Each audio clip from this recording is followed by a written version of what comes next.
সময় কত দ্রুত কেটে যায়, মনে হয় যেন কালই জন্মেছিল আমাদের ছোট্ট ত্রিশিকা। আর আজ সে 1 বছর পূর্ণ করে ফেলেছে। 1 বছরের এই সময়টা যেন একেবারে নতুন রঙে ভরিয়ে দিল আমাদের জীবনকে।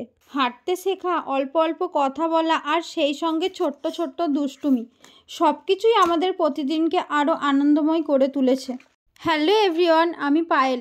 Welcome to little Trishika vlog. আজকের ভিডিওতে তোমাদের সাথে শেয়ার করছি আমাদের ছোট্ট ত্রিশিকার একদম নতুন অভিজ্ঞতা। আজকে বিকেলের ওয়েদারটা সত্যিই মন ভালো করে দেওয়ার মতো, তাই ত্রিশিকাকে নিয়ে চলে গেলাম ছাদে। ত্রিশিকা যত বড় হচ্ছে না, তত দুষ্টুমিটাও ওর জন্য বেড়েই চলেছে। ত্রিশিকাকে ছাদে নিয়ে গেলে সে তো খুব আনন্দই পায়। কেন জানো? এই দেখো, গাছগুলো ছিঁড়বে, পাতা খাবে, এই জন্য। ছাদে এত গাছ থাকতেও ওর পুদিনা পাতা গাছটাই বেশি পছন্দ। ত্রিশিকা পুদিনা পাতাগুলোকে ছিঁড়বে, ছিঁড়ে খাবে, ওর এটাই ভালো লাগে।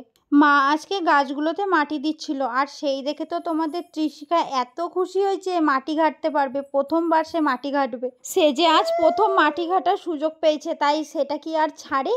মা এদিকে গাছে মাটি দিতে ব্যস্ত, আর ত্রিশিকায় দিয়ে মাটি ঘাঁটতে ব্যস্ত। কি মজা পেয়েছে দেখো। কথাই আছে না, বাদাগুরু ছাড়া ফেলে যেমন করে, তোমাদের ত্রিশিকাও আজকে সেরকম করছে মাটি পেয়ে। ছোট ছোট হাতগুলো দিয়ে কি সুন্দর মাটি ঘাঁটছে, আর কি মজাই না পাচ্ছে। ও যে শুধু মাটি ঘেঁটেছে তা নয়, তার সাথে মাটি খেয়েছেও। সন্ধে নেমে যাওয়াতে আর ওকে বেশিক্ষণ আর ছাদে রাখিনি, তাই নিচে নিয়ে চলে এলাম। ঘরে এসেই ওর মনে পড়েছে যে ওকে একটু টিভি দেখতে হবে, ওই জন্য আমাকে রিমোটটা দেখাচ্ছে যে টিভিটা চালিয়ে দাও। ত্রিশিকা এখন শুধু দুষ্টুমিই না, ত্রিশিকা এখন একটু হিংসা করতেও শিখেছে। এই যে ওর এই পুতুলটা যদি কেউ নেয়, ব্যাস তাহলেই হয়েছে। আমি এখানে ওর পুতুলটা নিয়ে আদর করায় তার তো মন খারাপ হয়ে গেছে, সে আমার কোলে এসে বসে গেছে। শেষমেশ ওকে আদর করে ওর মন ভালো করে দিয়েছি। আজকের ভ্লগটা যদি তোমাদের ভালো লেগে থাকে, তাহলে লাইক, কমেন্ট অ্যান্ড সাবস্ক্রাইব করে দিও।